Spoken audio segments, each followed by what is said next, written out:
আসসালামু আলাইকুম। বর্তমানে বাংলাদেশের জাতীয় রাজস্ব বোর্ড মোটরসাইকেলের উপর নতুন একটি কর আইন প্রস্তাব করছে। সেই আইন অনুযায়ী আপনার বাইকের সিসি অনুযায়ী প্রতি বছর নির্দিষ্ট পরিমাণ কর দিতে হবে। যদি আপনার বাইক 120 সিসি পর্যন্ত হয় তাহলে বছরে প্রায় 2000 টাকা কর দিতে হবে। 126 সিসি থেকে 165 সিসি পর্যন্ত বাইকের জন্য বছরে প্রায় 5000 টাকা কর নির্ধারণ করা হয়েছে। আর হায়ার সিসি যেগুলা বাইক রয়েছে 165 সিসির উপরে যেসব বাইক রয়েছে সেগুলো ক্ষেত্রে বছরে 10,000 টাকা পর্যন্ত কর দিতে হবে। এখন প্রশ্ন হলো, আমরা যারা বাইক চালাই তারা কি এর আগে সরকারকে কোনো ধরনের ট্যাক্স বা ফি দেয় নাই? আসুন একটু দেখে নেওয়া যায়। বর্তমানে মোটরসাইকেল মালিকদের আলাদা অগ্রিম আয় কর দিতে না হলেও এককালীন রেজিস্ট্রেশন ফি এবং নির্দিষ্ট সময় পর পর রোড ট্যাক্স পরিশোধ করতে হয়। পার্সোনালি বলতে গেলে আমার নিজস্ব কোনো বাইক নেই, বাট এই আইনটা দেখার পরে আমার কাছে ব্যক্তিগতভাবে মনে হয়েছে এটা অহেতুক। বিদ্যমান নিয়ম অনুযায়ী 50 থেকে 125 সিসি মোটরসাইকেলের রেজিস্ট্রেশন ফি প্রায় 9291 টাকা। এছাড়াও প্রতি 2 বছর পর পর প্রায় 1150 টাকা করে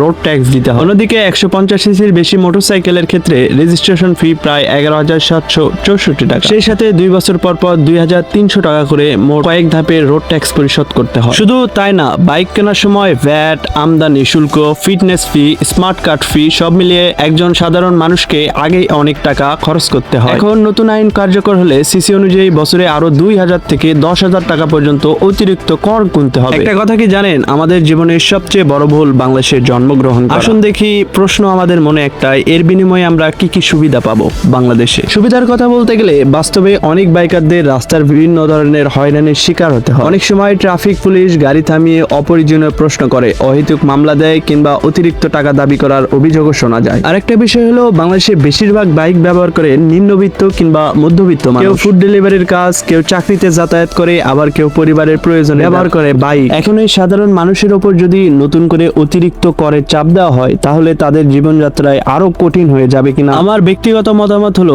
জনগণের উপর বাড়তি চাপ সৃষ্টি করে এমন হয়রানিমূলক সিদ্ধান্ত নেওয়ার আগে সাধারণ মানুষের বাস্তব অবস্থান বিবেচনা করা উচিত। যেহেতু আমার ভিডিওগুলো ব্যক্তিগত মতামত থেকে বানানো হয়, তবে আপনার মতামত কি? মোটরসাইকেলের উপর নতুন করে কর আইন আপনার কাছে সঠিক মনে হয় কিনা কমেন্টে অবশ্যই জানাবেন এবং এই ভিডিওটা শেয়ার করে অবশ্যই সচেতনতা বাড়াবেন। ধন্যবাদ।